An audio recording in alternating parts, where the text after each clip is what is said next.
तो दोस्तों आज मैं एक्सप्लेन करने वाला हूँ एक काफ़ी बेहतरीन south Korean proper horror movie को जिसका नाम है गीमून द लाइटलेस डोर। आपको देखने में काफ़ी मजा आएगा। ये मूवी काफ़ी इंटरेस्टिंग है, काफ़ी सारे ट्विस्ट और टर्न से भरी हुई है। ये जो मूवी है उसके अंदर एक अबैंडन्ड ट्रेनिंग कम्युनिटी सेंटर है जो कि गिसारी में सिचुएटेड है। मूवी काफ़ी इंटरेस्टिंग है, यहाँ पर कॉन्सेप्ट आपको देखने में काफ़ी अच्छा लगेगा। साथ ही साथ मैंने रिसेंटली एक्सप्लेन किया है एक काफ़ी बेहतरीन इंडोनेशियन हॉरर मूवी को जिसका नाम है पुसाका। इनकेस आपने मिस कर दिया है जाकर देख लीजिए, उसका लिंक आपको नीचे डिस्क्रिप्शन पिन कमेंट दोनों में मिल जाएगा। तो चलिए अब बिना किसी देरी के चलते हैं सीधा वीडियो की तरफ।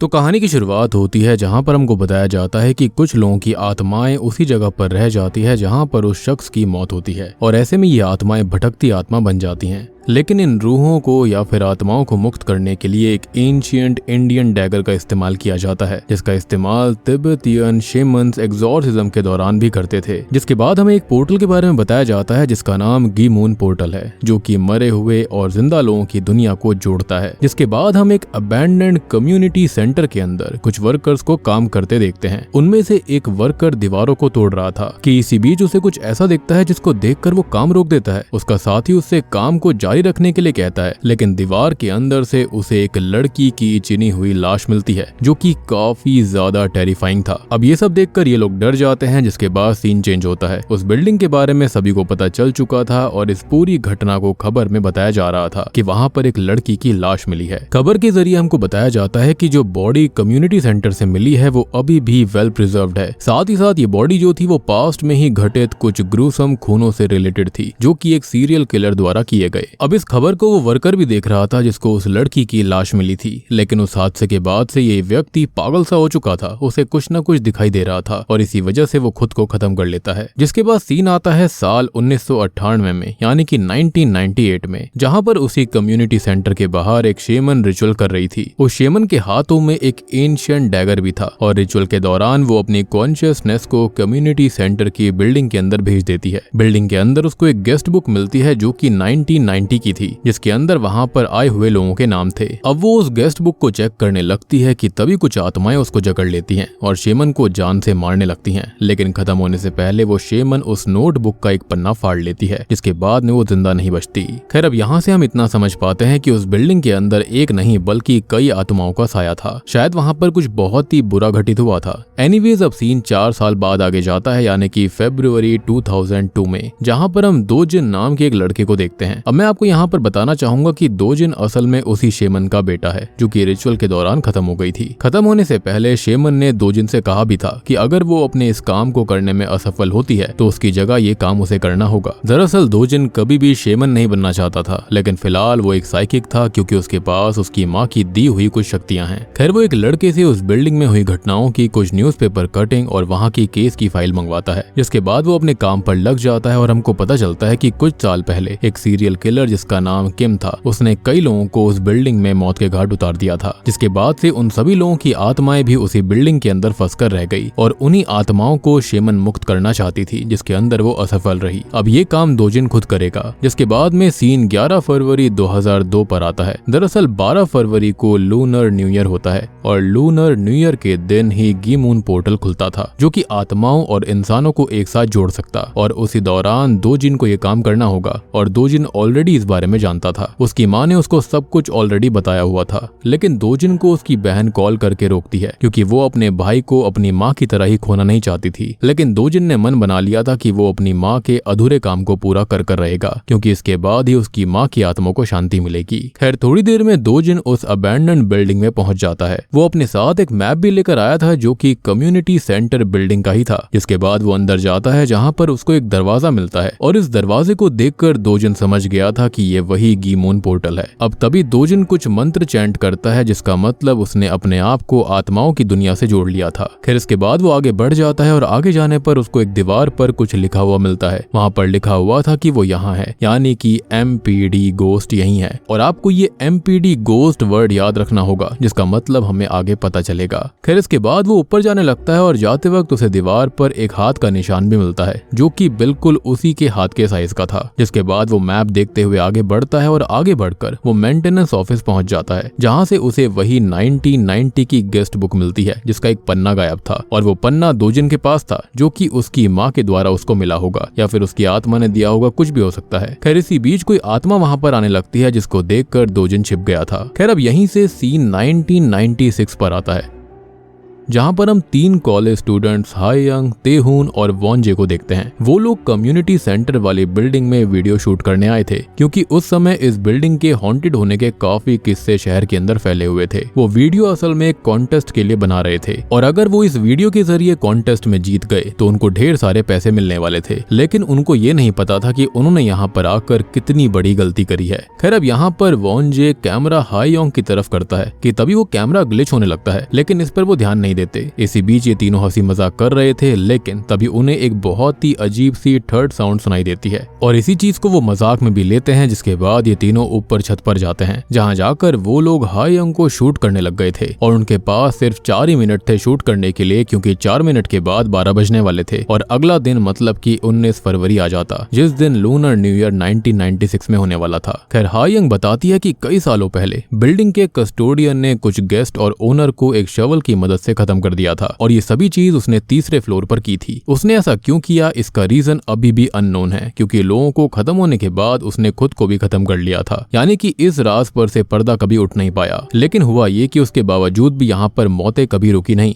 लोग फिर भी मरते रहे। यहाँ पर जो कोई भी आया करता वो खत्म हो जाया करता। और उसके बाद एक रूमर फैला कि हर लूनर न्यू ईयर में वो दरवाजा खुलता है, यानी कि गीमून डोर, और बिल्डिंग की छत से एक पूरा चांद दिखाई देता है, और वो सिर्फ यहीं से विजिबल हुआ करता। लेकिन टाइम पीरियड के हिसाब से वहां पर फुल मून का कोई सेंस नहीं बनाता था। खैर अब उनकी बातों के ही बीच में होता यह है कि 12 बज जाते हैं और आज 19 फरवरी थी, मतलब कि उन्हें वो मून दिख जाना चाहिए था। लेकिन उनको वहां पर कुछ भी नहीं दिखाई देता, और वो लोग इन बातों को बकवास समझते हैं। लेकिन वॉन्जे को वो मून अपने वीडियो कैमरा के जरिए दिख रहा था, यानी कि ये काफी ज्यादा वियर्ड चीज थी, और ये बात वो उन दोनों को भी बताता है। खैर अब ये तीनों ही ये देखकर समझ जाते हैं कि यहाँ के बारे में जो रूमर्स फैले हुए थे वो असल में रूमर्स नहीं है बल्कि सच्चाई है। खैर अब ये तीनों ही फुल मून देखने में व्यस्त हो गए थे कि इसी बीच छत का दरवाजा अपने आप बंद हो जाता है, और वो लोग उस दरवाजे को खोलने की कोशिश करते हैं, लेकिन ये दरवाजा नहीं खुलता। खैर इसके बाद में सीन वापस से 2002 में आता है, जहां पर हम दोजिन को देखते हैं। दोजिन को सारी सोल्स का एग्जॉर्सिज्म करना था और उनको मुक्त करना था, लेकिन उसके लिए उसे उन आत्माओं के नाम की जरूरत पड़ेगी जो कि गेस्ट बुक के अंदर मौजूद थे। लेकिन उन नामों में से कुछ नाम मिसिंग हो रखे थे, इसलिए दोजिन अपनी कॉन्शियसनेस को सितंबर 1990 में भेजता है, जहां पर इसी दिन किम ने वहां के सारे लोगों को खत्म कर दिया था। 1990 में आकर वो सोल्स को ढूंढता है ताकि वो उनको मुक्त कर सके। अब वहीं एक कमरे के अंदर उसको एक आत्मा मिलती है जिसका नाम उस गेस्ट बुक में लिखा हुआ था। वो उसे मुक्त करने लगता है, और उसे मुक्त करने के लिए उसके पास वही इंडियन डैगर था जिसके बारे में मैंने मूवी की शुरुआत में आपको बताया, और ये डैगर उसे उसकी माँ से मिला था। खैर वो उसे मुक्त करने ही वाला था, लेकिन तभी उसे कुछ आहट सुनाई देती है और एक आत्मा उस पर हमला कर देती है। लेकिन किसी तरह से वो आत्मा से लड़कर उसको स्टैब कर देता है, जिसके बाद वो उसका नाम लेता है और उस डैगर की मदद से उसको मुक्ति दिला देता है। और ये जो डैगर था वो स्पेशल डैगर था जिसकी मदद से वो आत्माओं को भी पेनिट्रेट कर सकता है। खैर अब सीन 1996 में आता है, जहां पर ये तीनों गोस्ट को कैप्चर करने के लिए क्यूरियस हो रहे थे।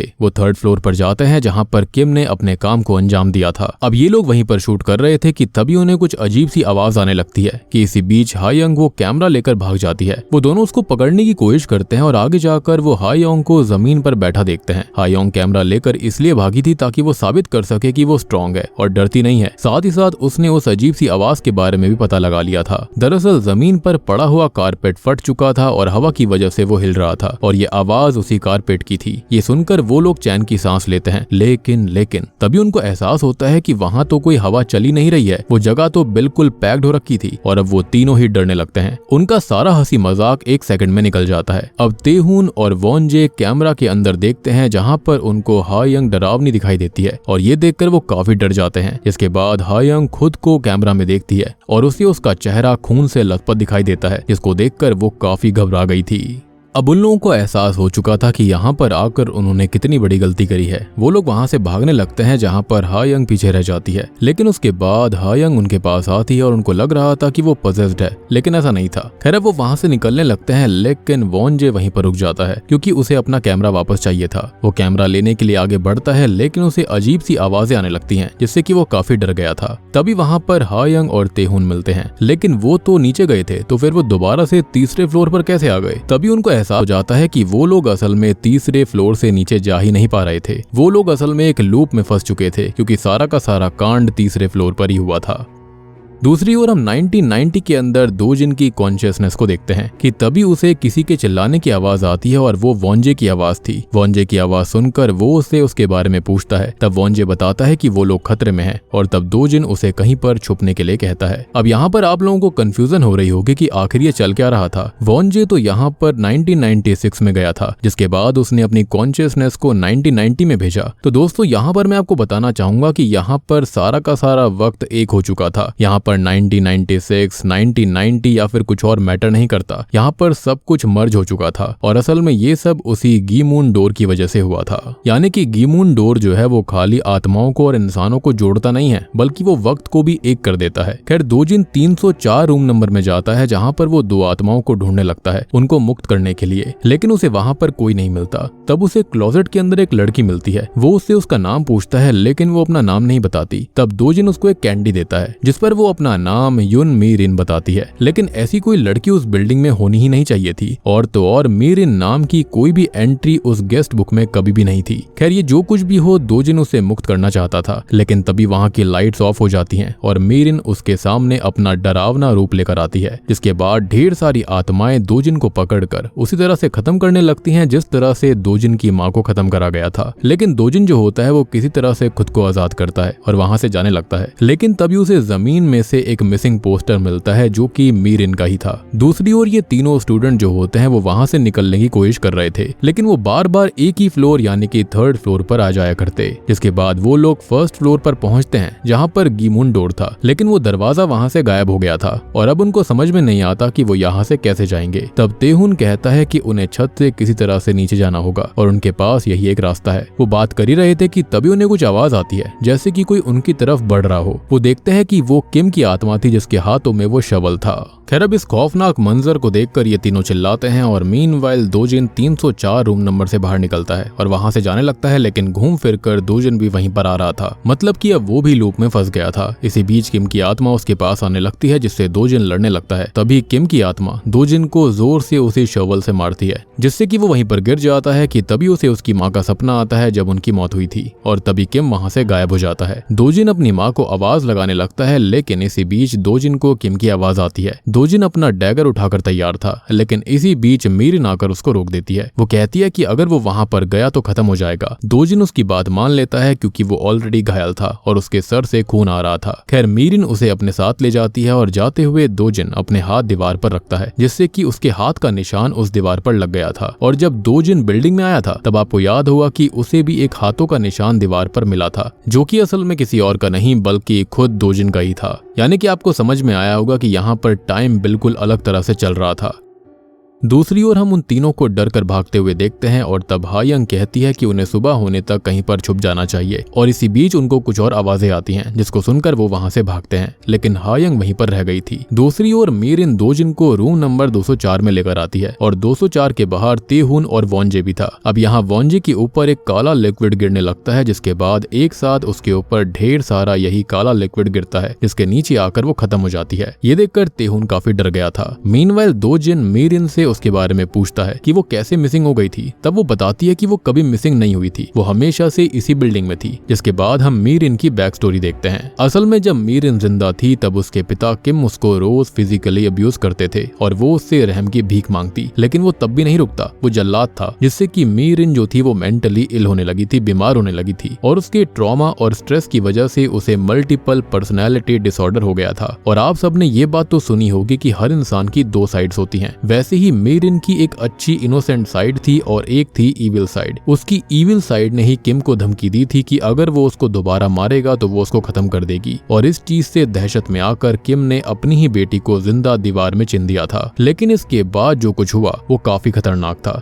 जिस तरह से मीरिन की स्प्लिट पर्सनैलिटी थी, उसी तरह से उसकी दो आत्माएं हैं, जिसमें एक है मीरिन और एक है उसकी इविल साइड। और मरने के बाद मीरिन की इविल साइड ने उसके पिता किम को पजेस कर लिया था, और पजेस करने के बाद उसने वहां पर आए हुए सभी गेस्ट को खत्म कर दिया। मतलब कि किम ने जो कुछ किया था वो उसकी खुद की मर्जी से नहीं था। खैर, ये सब करने के बाद उसने किम को उसी के हाथों खत्म करवा दिया। आपको याद होगा कि शुरुआत वाले सीन में जब दोजिन यहाँ पर आया था तब दीवार पर MPD गोस्ट लिखा हुआ था। तो यहाँ पर MPD का मतलब था मल्टीपल पर्सनैलिटी डिसऑर्डर, और दोजिन को अब जाकर सारी बात समझ में आ गई थी। और सबसे बड़ी बात कि यहाँ पर जो कोई खत्म होता उसकी आत्मा यहीं पर ट्रैप होकर रह जाती थी, यानी कि उनको समझ में नहीं आता था कि वो जिंदा हैं या फिर खत्म हो चुके हैं, जिसके चलते ही यहाँ पर जो कोई आया करता उसको लगता कि ये जगह हॉन्टेड है, जबकि जो आत्माएं थी वो खुद यहाँ पर फंसी रहती थी। और सबसे बड़ी बात कि मुझे ऐसा लगता है कि जो इविल मीरिन है ना, वो यहाँ पर सारी आत्माओं को पजेस करके या फिर उनको कमांड देती होगी कि वो जाकर इंसानों को खत्म कर दे।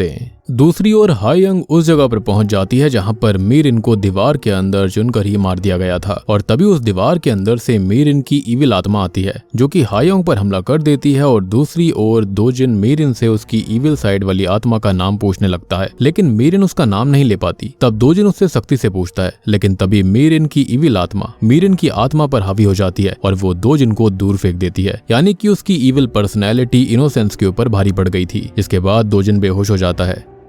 खैर, तभी हम मीरिन की इविल आत्मा को हायंग के पास देखते हैं, लेकिन वो वहां से चली जाती है और तब दोजिन वहां पर आता है। अब वो हायंग को आत्मा समझता है और वो उससे उसका नाम और बर्थ डेट पूछता है, जिस पर वो उसको सब कुछ बता देती है। जिसके बाद वो उसे डैगर से मुक्त करने लगता है, लेकिन तेहून आकर उसको बचा लेता है। तब उसे एहसास होता है कि वो दोनों भी इंसान हैं। जिसके बाद वो आगे बढ़ते हैं। अब वो लोग अपने दोस्त वॉन जे को ढूंढना चालू करते हैं कि तभी दोजिन उनको कहता है कि दोस्त को ढूंढने से पहले उन्हें यहाँ से बाहर निकलने के बारे में सोचना चाहिए। खैर, अब वो लोग आगे बढ़ते हैं, लेकिन आगे जाकर उनको शॉकिंगली वॉन जे की लाश मिलती है, जिसको देखकर वो समझ जाते हैं कि वॉन जे अब जिंदा नहीं है। लेकिन तभी वॉन जे पजेस होने लगता है और एक जगह पर बैठ जाता है, लेकिन उस लिक्विड की वजह से वॉन जे अंधा हो चुका था, तो लकीली वो उनको देख नहीं पा रहा था। लेकिन वो वहां से बाहर भी नहीं जा सकते थे, क्योंकि असल में आगे के दरवाजे की चाबी वॉन जे के पास थी। तब दोजिन एक चीज उसके पास फेंकता है उसका ध्यान भटकाने के लिए, और चाबी लेने जाता है। तब तेहून वॉन जे के पास दूसरी चीज फेंकता है, जिससे कि वॉन जे को पता चल जाता है कि दोजिन उसके पास है। अब तभी तेहून के मन में कपट आ चुका था।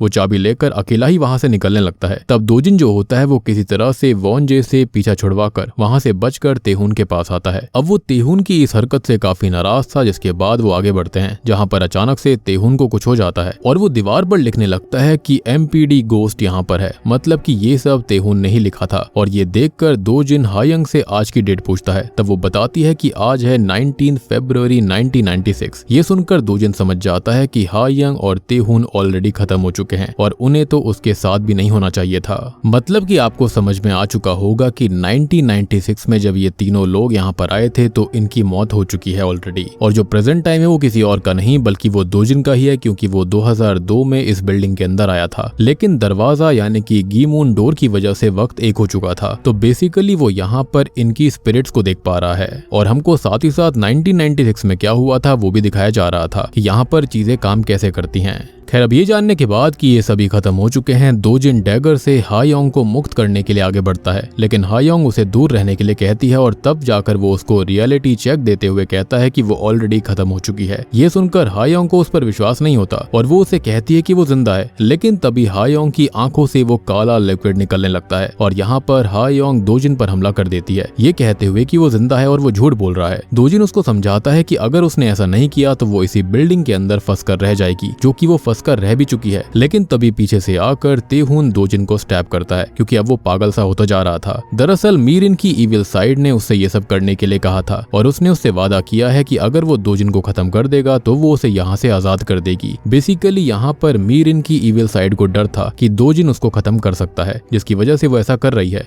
लोगों को लालच दे रही है। लेकिन दोजिन जो होता है वो किसी तरह से उस डैगर को उसके पैरों में घुसा देता है, जिससे कि वो पीछे जाकर गिर जाता है। लेकिन मीरिन की इविल आत्मा हायोंग पर हावी होने लगती है। लेकिन जब जैसे तैसे लड़खड़ाते हुए दोजिन नीचे जाकर गिरकर बेहोश हो जाता है, तब उसकी माँ की प्रेजेंस आकर उसे उठाती है और जैसे ही वो उठता है तेहुन उस पर हमला कर देता है। अब तेहुन उसका गला दबाकर उसे खत्म करने लगता है, लेकिन तभी हायोंग आकर उसे उसी इंडियन डैगर से स्टैब कर देती है, जिसके बाद वहां से हमेशा के लिए वो चला जाता है। जिसके बाद में हायोंग जो होती है उसको समझ में आता है सब कुछ और वो दोजिन को उसे मुक्त करने के लिए कहती है। लेकिन इससे पहले कि वो कुछ कर पाता, उससे पहले ही मीरिन की इविल स्पिरिट उसे वहां से ले जाती है। अब दोजिन उस गीमून डोर के पास आता है और उस दरवाजे को खोलकर अंदर जाता है, लेकिन अंदर जाकर उसे कुछ भी समझ में नहीं आता। वो उस दरवाजे के अंदर ही फंस गया था और तब जाकर उसको एहसास होता है कि वो भी खत्म हो चुका है। जी हाँ, दरअसल जिस वक्त किम की स्पिरिट ने उसे शवल से मारा था उसकी मौत तभी हो गई थी और ये जानकर वो अब खुद को ही उस डैगर से स्टैब कर लेता है और वहीं पर मुक्त हो जाता है, क्योंकि वो वहां पर फंस कर रहना नहीं चाहता था। यानी कि कहीं ना कहीं वो भी अपने काम में नाकामयाब रहा। यानी कि मीरिन की इविल स्पिरिट काफी शक्तिशाली है, वो सारी की सारी स्पिरिट्स को कंट्रोल करती है। साथ ही साथ उन स्पिरिट्स को याद भी नहीं रहता कि वो जिंदा है या फिर नहीं है। लेकिन इसका एक सॉल्यूशन है, या फिर ये कहें कि उनको एहसास तब होता है जब उनके अंदर से वो काला लिक्विड निकलने लगता है, तब उनको एहसास हो जाता है कि हाँ वो जिंदा नहीं है। यानी कि जब दोजिन 2002 से 1996 और 1990 में गया था तो बेसिकली वो एक तरह से पास्ट को देख रहा था और वहां पर जो हमको 3 लोग दिखाए गए थे वो ऑलरेडी 1996 में खत्म हो चुके थे। यानी कि ये 3 स्टूडेंट्स ऑलरेडी 1996 में खत्म हो चुके हैं। यहाँ पर खाली हमको ये दिखाने की कोशिश करी गई है कि यहाँ टाइमलाइन कैसे चलती है और आखिर यहाँ पर क्या क्या होता है, क्योंकि हमको अभी तक ये पता नहीं चला था कि बिल्डिंग के अंदर किस तरह से लोग मारे जाते थे। तो यहाँ पर लोग इस तरह से खत्म हुआ करते। खैर अब इसके बाद सीन दोबारा स्टार्टिंग में आ जाता है, यानी कि 2002 में ही, और जब दोजिन उस बिल्डिंग में गया था। जिसके बाद हमें वो गीमून डोर दिखाया जाता है, के बाद सीन थोड़े दिन बाद शिफ्ट होता है, जहां पर दोजिन की बहन जो होती है अब उसको ढूंढते हुए उसी बिल्डिंग के पास आ गई थी, क्योंकि कहीं ना कहीं वो भी उनकी ही बेटी है, यानी कि उसी शेमन की, जिसके चलते उसके पास भी शक्ति होगी और शायद से अब उसको वो डैगर और सारी चीजें यहीं पर मिलेंगी, जिसके चलते वही कुछ कर सकती है। और बूम, इसी के साथ में गीमून द लाइटलेस डोर मूवी यहीं पर खत्म हो जाती है। तो दोस्तों ये थी गीमून द लाइटलेस डोर फिल्म की कहानी। उम्मीद करता हूँ कि आपको पसंद आई होगी। अब कुछ लोगों को यहाँ पर कंफ्यूजन हुआ होगा, तो मैं आपको हर चीज क्लियर करता हूँ, एक चीज शॉर्ट में समझाने की कोशिश करूंगा। तो ये मूवी एक कम्युनिटी सेंटर बिल्डिंग के बारे में है जो कि भूतों से भरी हुई थी। उस बिल्डिंग के अंदर कुछ वर्कर्स को एक लाश मिली जो कि दीवार के अंदर चुनी गई थी और वो लाश मीरिन की थी। तो यहाँ पर जो मीरिन थी उसे उसके पिता किम ने खत्म किया था, क्योंकि मीरिन को उसके पिता काफी ज्यादा अब्यूज करते थे और एक दिन मीरिन को मल्टीपल पर्सनैलिटी डिसऑर्डर हो गया था, जिस वजह से मीरिन उसके पिता को ही खत्म करने की धमकी देने लगी और इससे उसके पिता डर गए थे, क्योंकि मीरिन ने कभी ऐसा नहीं किया था। तब मीरिन को उसने जिंदा ही दीवार के अंदर चुनवा दिया, जिसके बाद वो खत्म हो गई। लेकिन खत्म होने के बाद उसकी स्प्लिट पर्सनैलिटी डिसऑर्डर की वजह से उसकी आत्मा भी वहां पर स्प्लिट हो गई थी और एक मीरिन थी और दूसरी मीरिन का इविल रूप था, जिसका रियल नाम कभी भी समझ में नहीं आया। अब हो सकता है कि उसका नाम उल्टा होगा, यानी कि निर-इम। और यहाँ पर खाली मैं खुद से बोल रहा हूँ, ऐसा रियल में कुछ भी नहीं था, लेकिन ये खाली एक अंदाजा है। खैर मीरिन के इविल रूप ने किम को पदस किया था और बिल्डिंग के अंदर मौजूद सभी लोगों को खत्म कर दिया। बेसिकली वो उसका हेटरेड था, जिसके बाद से ही उन लोगों की आत्मा उसी बिल्डिंग में कैद हो गई थी। वो एक लूप के अंदर फंस चुके थे। अब जो कोई भी वहां पर आया करता, यानी कि उसी गीमून लाइटलेस डोर की मदद से, तो वो इविल स्पिरिट जो थी वो उनको भी खत्म कर दिया करती थी, क्योंकि ये जो गीमून डोर था उसकी मदद से यहाँ पर सारी टाइमलाइन एक हो जाया करती थी और यही एक तरीका था उसको खत्म करने का, साथ ही साथ उस इंडियन डैगर की मदद से। लेकिन कभी भी इविल रूप का नाम पता ही नहीं चल पाया था, तो इसके चलते उसको कैसे खत्म कर सकते थे। अब वो शेमन जो थी वो उन आत्माओं को मुक्त करना चाहती थी, लेकिन मीरिन की इविल आत्मा ने उसको खत्म कर दिया, जिसके बाद में ये काम उसके बेटे ने अपने हाथों में लिया। लेकिन यहाँ पर वो भी खत्म हो चुका था। यहाँ पर हमें टाइम ट्रेवल का भी कॉन्सेप्ट दिखाया गया था, यानी कि ये गीमून डोर जो है वो आत्माओं को और इंसानों को एकजुट नहीं करता, बल्कि ये टाइमलाइंस को भी एक कर देता है। और ये चीज तो हम देख ही चुके हैं कि दोजिन और बाकी लोग कैसे एक लूप के अंदर फंस गए थे। वहां पर फ्यूचर, पास्ट और प्रेजेंट सब कुछ एक हो जाता था, जैसे कि वहां पर वो हाथों का निशान होना, मल्टीपल पर्सनैलिटी डिसऑर्डर, गोस्ट का लिखा होना, वो सब उन्होंने खुद ही किया था। और यहाँ पर ये जो गीमून डोर है ना, वो खास दिन पर खुलता था, यानी कि लूनर मून पर, यानी कि नए साल के दिन ही वो खुला करता। और यहाँ पर ये तीनों ही कॉलेज स्टूडेंट और दोजिन उस समय पर आए थे जब नया साल आने वाला था और इसी वजह से उनकी टाइमलाइन आपस में कनेक्ट हो गई थी। और अब यहाँ पर आखिरी उम्मीद कोई और नहीं बल्कि उस शेमन की बेटी यानी कि दोजिन की बहन ही है। शायद से वही अब कुछ कर सकती है। तो उम्मीद करता हूँ कि आपको ये वीडियो पसंद आई होगी। पसंद आई है तो वीडियो को लाइक कर दीजिए और अगर आपका कोई डाउट है तो आप कॉमेंट सेक्शन में पूछ सकते हैं। तो मैं आप सबको मिलता हूँ अगली वीडियो के साथ में, तब तक के लिए